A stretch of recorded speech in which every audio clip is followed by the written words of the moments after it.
With Easter right around the corner, many parents of children with ADHD are already beginning to stress about the inevitable behavior that will result from all the candy in those cute little Easter baskets. Now, if you can relate, stick around because that's what I am going to be talking about today. Hi, I'm Dana Kay, and I work with parents of children with ADHD all across the USA, helping them to naturally reduce their children's symptoms. I'm a board-certified holistic health and nutrition practitioner, but I'm also a mum of a child with ADHD, so I know how hard it can be to manage challenging behaviors that result from a child's ADHD. Now, if you're new to my YouTube channel, go ahead and hit that subscribe button right now. That way, you won't ever miss any of my ADHD specific videos. So let's get started. Easter does not have to be stressful, and it doesn't have to be full of gluten, dairy, soy, artificial flavors and colors, and other nasties either. Now, in the next couple of minutes, I'm going to share some of my best tips and tricks for making Easter less stressful and more fun for everyone. Children with ADHD can still have a great time at Easter without eating way too much sugar and other terrible ingredients. Here are a few ways that many of the families I work with are making Easter both fun and relatively healthy. First of all, they are remembering that candy is not the only thing they can use to fill those Easter baskets. Some other items to consider are things like small packages of Legos, money, toy-filled eggs. Just search for those on Amazon to find lots and lots of options. Water balloons, because we're going to be coming into summer soon. Balls, chalk, bubbles, clothes, books, gift cards, fidgets, Play-Doh.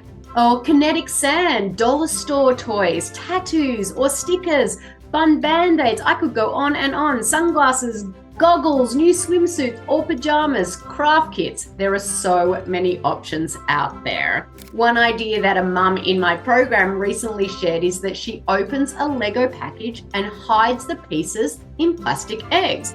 When her children find all the eggs, they put the Lego pieces together to make a new Lego masterpiece. That is awesome. There are really many things to include that aren't food. You just need to be creative and have fun with it. To make Easter fun and healthier, the families I work with are also remembering to include some candy in their children's basket. It's important to make sure our children don't feel left out.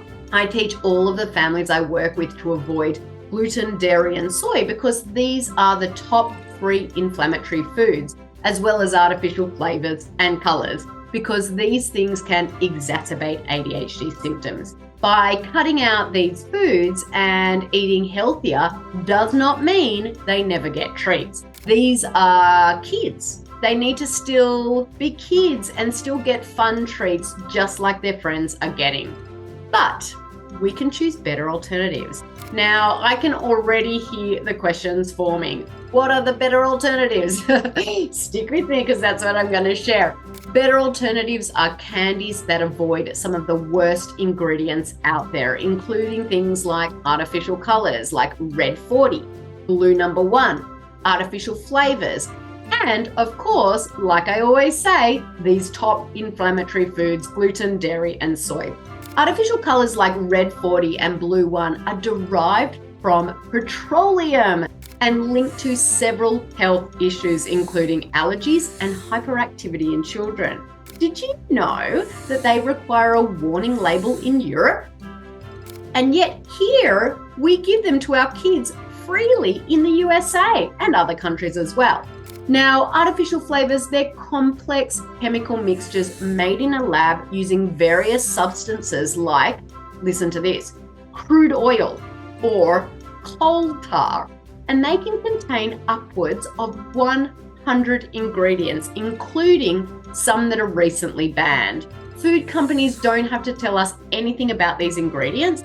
They can just say artificial flavors. They just slap on that artificial flavors on the ingredient label and we are left in the dark about what we are really eating. So we definitely want to avoid that.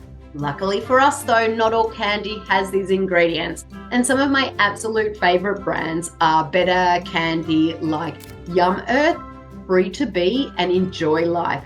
By choosing better alternatives, our kids still get candy and don't feel like they're going to be left out, but we don't have to deal with any of the fallout that night that might result from eating all of that yucky stuff.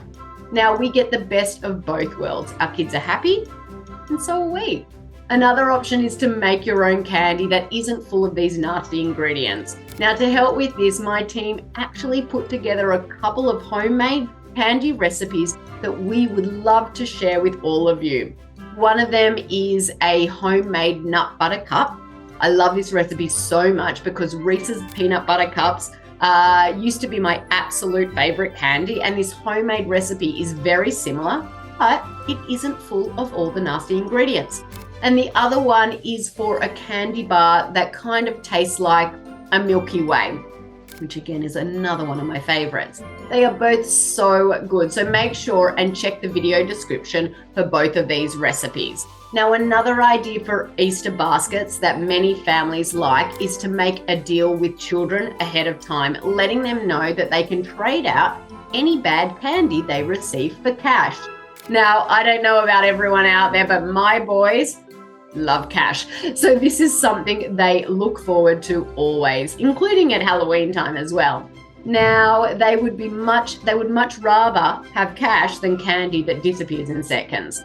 Now, remember, Easter isn't about candy, or at least it doesn't have to be. Our kids can still have a great time without getting a sugar high or filling their bellies with inflammatory foods. Hope this video helps. Hope the tips and tricks have been helpful, and I will talk to you all soon. Bye for now.